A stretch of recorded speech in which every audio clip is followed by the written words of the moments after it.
Suicide is such a stigmatic thing. I mean, you have assisted suicide for someone with a debilitating disease that's obviously malignant. It will eventually kill you. And there's assisted suicide for the elderly. And while it's not completely legal, it's not really demonized like suicide proper is. And suicide is one of those things that there's obviously no coming back. So you can't, go back and say what if. You can't make that second choice. And I think that's worth thinking about. Obviously, suicide is not something to be taken lightly. But at the same point in time, there is a possibility that there are certain people that are ready to die. They are experiencing life in such a way that they do not need any further experience. They feel that life needs to end now in order to preserve its beauty, in order to not spoil the fruits of yesterday with the tainted desserts of today, as it were. Sort of like a band breaking up before it gets into a debilitating fight, or gets into the mindset that we just can't play together anymore. It's the same thing if you look at life like a band. It's a good time, the beat's all right, everything's great, and then you look back and say, I think I want to end this now before my view of this is tainted. You can say to yourself, like, I think this should end right now, before it becomes cheap, before it becomes sold out, before it becomes a wasted effort, and the things that I've done in the past are moot, because the things I will do in the future will cheapen that. And this is not for everybody. I'm not speaking that everybody should accomplish a goal and then snuff out the candle. It's certainly not something that should be done, and it's certainly not something that I would condone. But that being said, I think that there is a sort of beauty in suicide, and I feel that there are some people that suicide would suit. It would suit for an artistic, a spiritual, and a mental means. Whether you believe in the hereafter, or if you're an atheist, or whatever it is you may be in that realm, I feel that suicide, either way, eventually comes to mind. I can't say that I've known even one person that hasn't at least thought about what if I committed suicide, whether or not it was a serious thing or just a fleeting thought. Perhaps you've had the gun loaded, or perhaps it's just written down in a notebook, tucked away somewhere deep back in the sock drawer. No one will find it. Suicide is just, it is what it is. It's death, certainly. There is no coming back. There's no second chance, and it shouldn't be taken lightly. But I want to discuss not just reasonings for suicide, but also methods of suicide, and perhaps delve into their moral wellspring, as it were, for lack of a better word. You see, you have assisted suicide, which is, as I said before, I believe that it's moral for assisted suicide. If you're going to live the rest of your life in physical agony, then I think that you should be assisted in committing suicide in a painless manner. If you're a Christian and obviously the Catholic Church would disagree with me here, but if you're a Christian, then, wanting to end your physical pain and go on to the hereafter, because it's so debilitating that you cannot function as a human being anymore, you're not yourself anymore, then I don't believe there should be anything wrong with that. And as well, if you're an atheist or a deist and you don't believe in a hereafter or reincarnation, even more so, if your pain is that strong that you believe that death and ultimately nothingness is better than the life that you live, then assisted suicide should be an option. And, there are multiple ways of this. Hunter S. Thompson was not helped in his suicide, but it was understood. He had called his wife and spoke with her while he committed suicide. He took a gun to his head, and it was understood for him that his life no longer needed to be there, that he was ready to die. He had become an insufferable bore, as he would put it.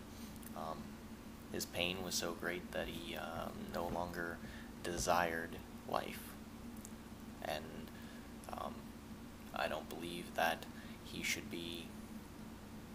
I don't believe that he should be demonized for that. I don't think that it was necessarily wrong for him to do that. So I've spoken about assisted suicide and debilitating diseases and, suicide for the elderly. But now I would like to speak about suicide in your classic sense of, the world is insufferable, and it's not a physical reasoning, but a mental reasoning.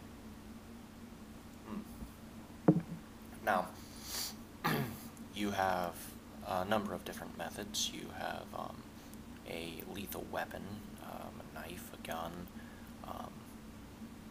something of that sort that you extinguish the life very bluntly in yourself. And you have the option of, mixing painkillers and alcohol, or taking a lot of aspirin.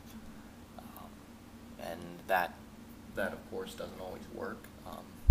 A lot of times a patient will take an overdose of aspirin, and they won't die right away. In fact, they will be very conscious, and they will die a couple weeks later from a liver failure. And so that's a very painful way to go. And even if I were condoning suicide, I would not condone that method. And painkillers and alcohol don't guarantee the proverbial kicking the bucket either. It all depends on body chemistry. The only certain way to commit suicide would be taking it to a quite extreme of decapitation, or some form of dismemberment, or blunt force trauma. A head wound with a weapon, with a gun, or slicing the jugular with a knife.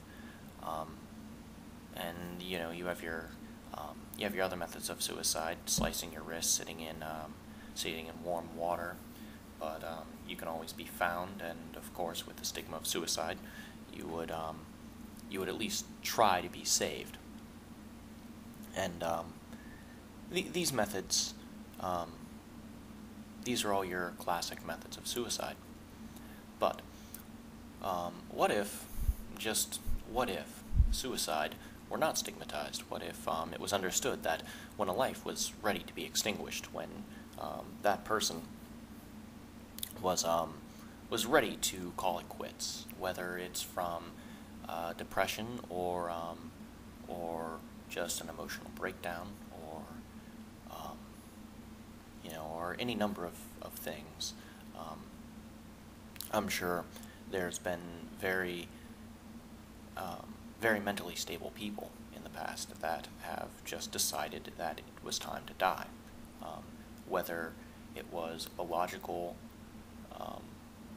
outcome, or if it was illogical.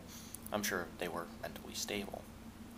You also have your not so mentally stable people who are trying to commit suicide, and that's not so well. But for those people who are mentally stable and it's just simply time to die, I believe there should be assisted suicide, a suicide club, as it were. Where you could really face your friends and say to them, "It's been a wonderful time with you all. It has been a pleasure to be with you all, but now it is my time to go." You should be able to sit back and relax, have one last meal, one last taste of wine, um, one last carnal pleasure even before you go, a farewell for your friends, for your family. And I don't believe it should be such a stigmatic thing. I think it is tragedy, yes, but I also think that with tragedy comes beauty.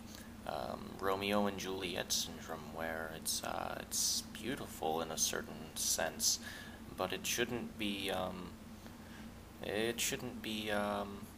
cast aside like a mortal sin in that case. If they are truly ready to go, then they should be allowed to do so. Now, as far as reasonings go for suicide,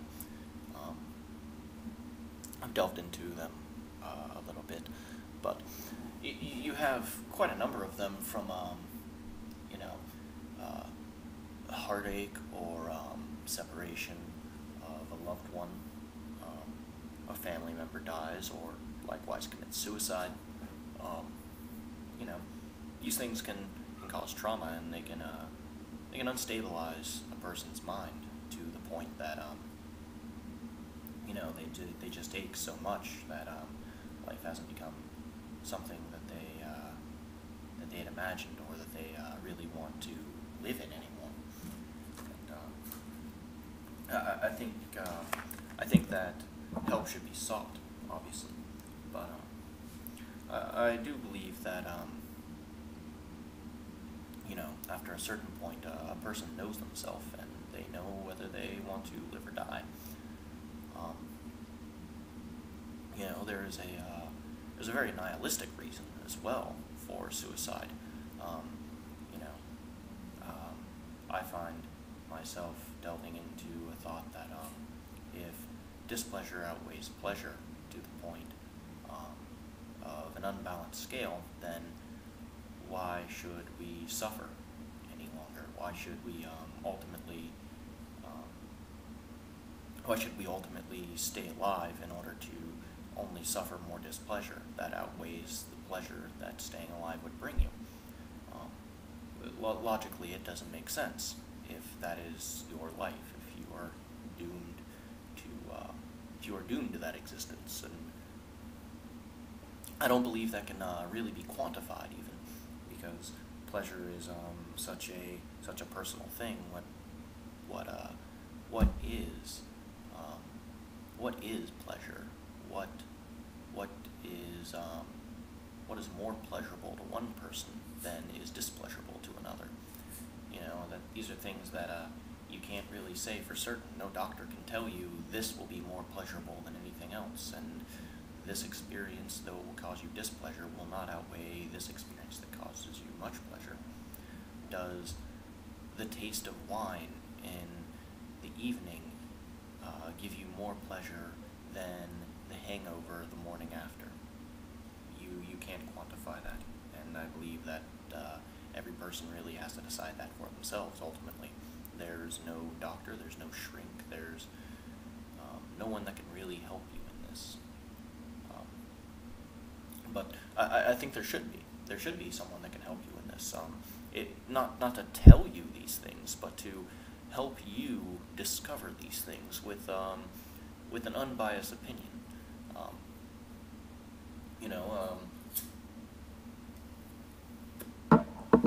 They should be able to tell you, is this a good idea, or would it be wise to snuff out your life at this point in time? time.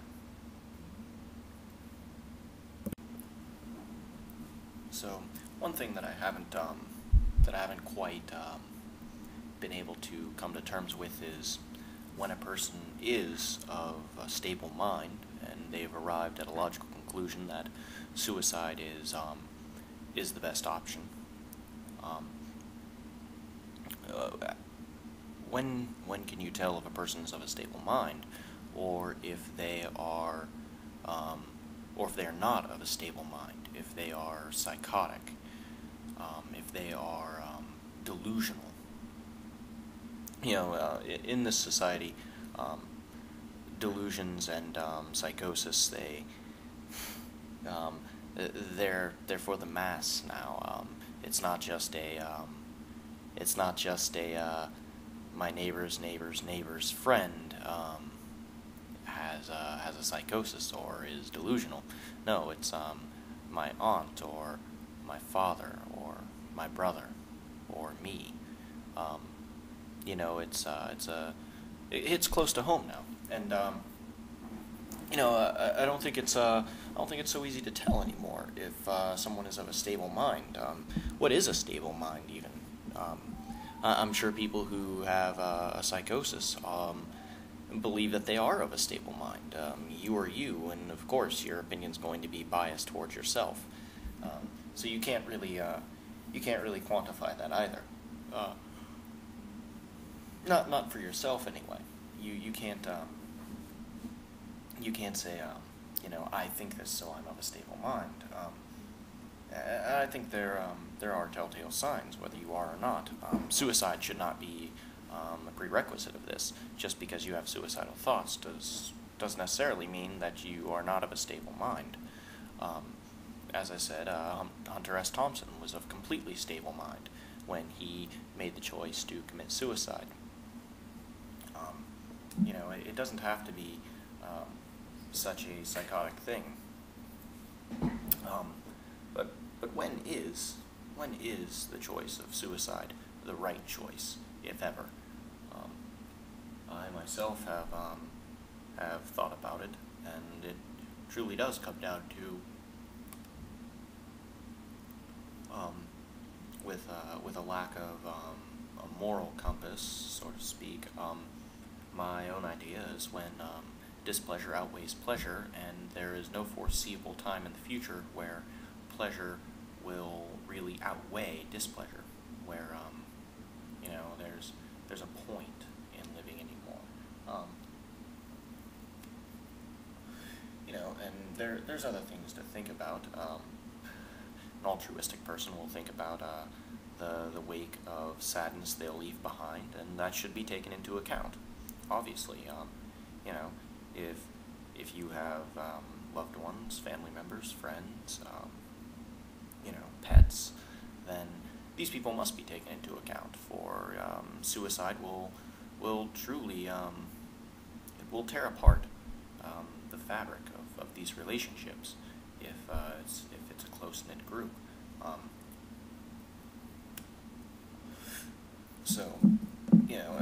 Death in any sense will tear apart a relationship. And when I say tear apart, I don't necessarily mean destroy or rip it apart. I mean it will change it. It will certainly change the parameters a bit. Different thought patterns and different ways of thinking will come about because of this. And is that necessarily a bad thing? I'm not so certain that it is, but there's no way to tell that it isn't either. These things must be taken into account. Suicide is not something that should be taken lightly. It can't be just a drop of the hat decision. It must be well thought out. And I don't think it ever has been something that was spur of the moment. Not suicide in the classic sense. I'm sure there's been many times where,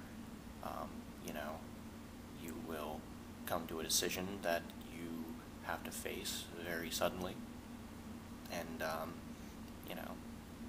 you just go for it, and it ends up killing you.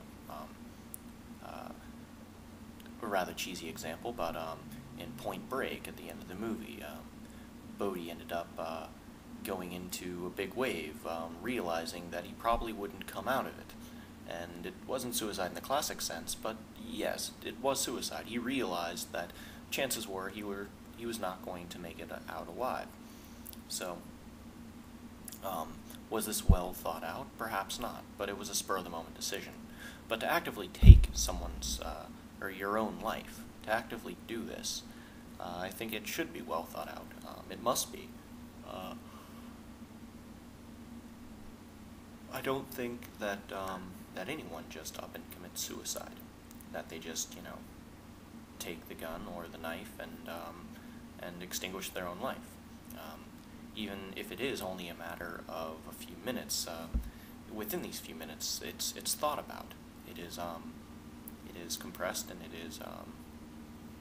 it's analyzed within the brain. In the wake of sadness, of course, will come.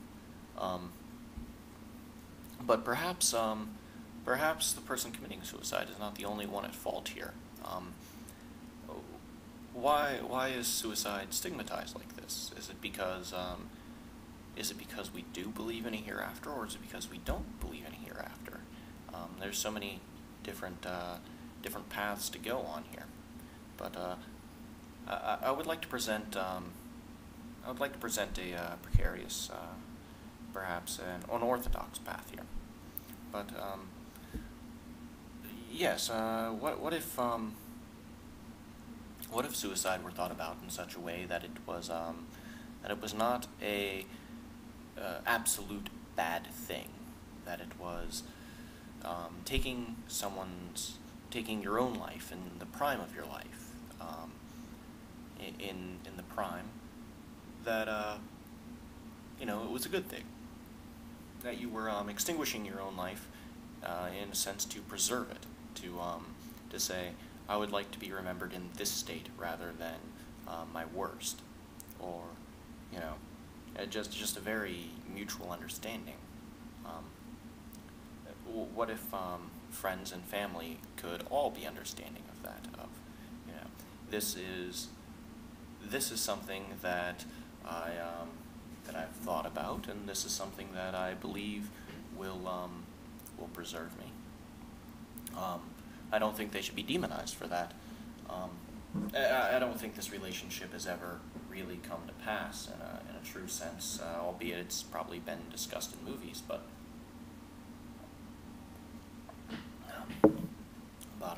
I don't think it's ever really been considered in the real life. Just a gathering of friends, and they all come together to say their final farewells.